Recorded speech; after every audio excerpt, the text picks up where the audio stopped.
মাত্র ২ বছরের ব্যবধানে হারিয়েছেন বাবা মা দুজনকেই।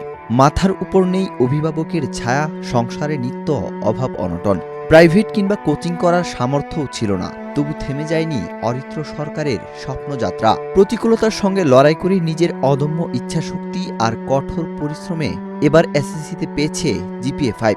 বাগেরহাটের এই মেধাবী তরুণের স্বপ্ন একদিন প্রকৌশলী হয়ে বাবা মায়ের স্বপ্ন পূরণ করা।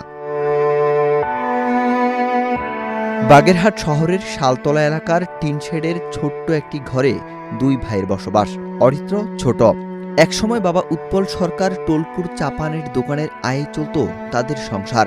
কিন্তু ২০২২ সালে হঠাৎ বাবার মৃত্যুতে বদলে যায় পুরো পরিবারের চিত্র।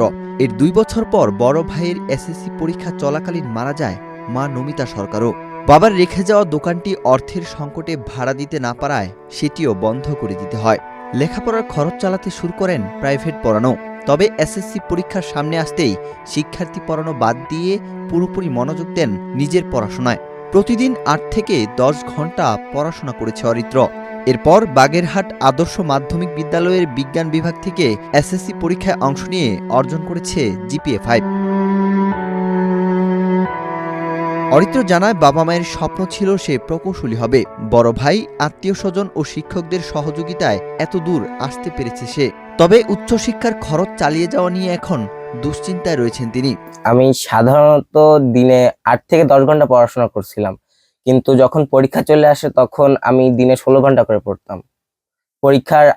পরীক্ষার ১ মাস আর তার আগের ১ মাস আমি ১৬ ঘন্টা করে পড়ছি, আর বাকি সময় আমি ৮ থেকে ১০ ঘন্টার মতন পড়তাম। আসলে মা বাবার স্বপ্ন ছিল আমাকে ইঞ্জিনিয়ার বানাবে।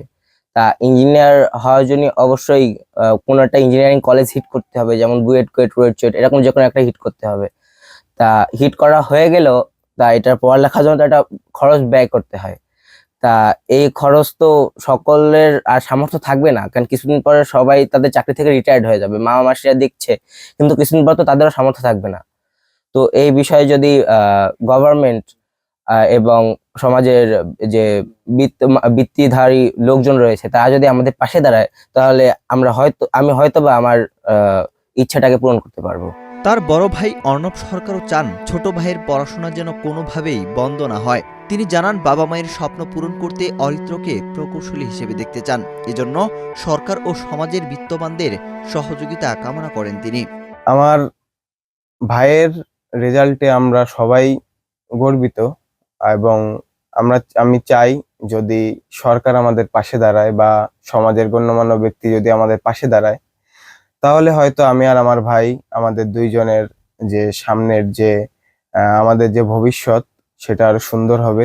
প্রতিবেশী ও শিক্ষকরাও বলছেন বাবা মাকে হারিয়েও অরিত্র যেভাবে দারিদ্র্যের সঙ্গে লড়াই করে জিপিএ 5 পেয়েছে তা সত্যিই প্রশংসনীয়।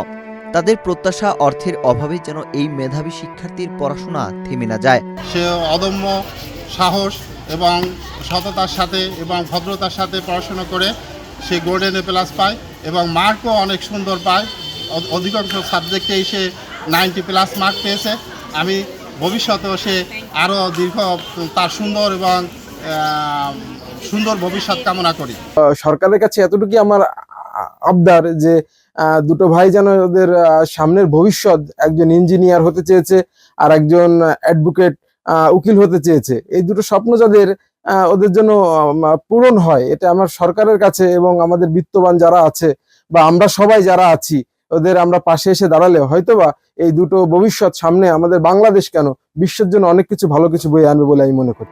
অরিত্রের স্বপ্নটা খুব বড় নয়, শুধু পড়াশোনাটা চালিয়ে যেতে চায় সে। আর সেই পড়াশোনা শেষ করে একদিন বাবা মায়ের স্বপ্ন পূরণ করে প্রকৌশলী হতে চায়। ওয়াহিদ হোসেন জিহাদ, বাংলাদেশ প্রতিদিন।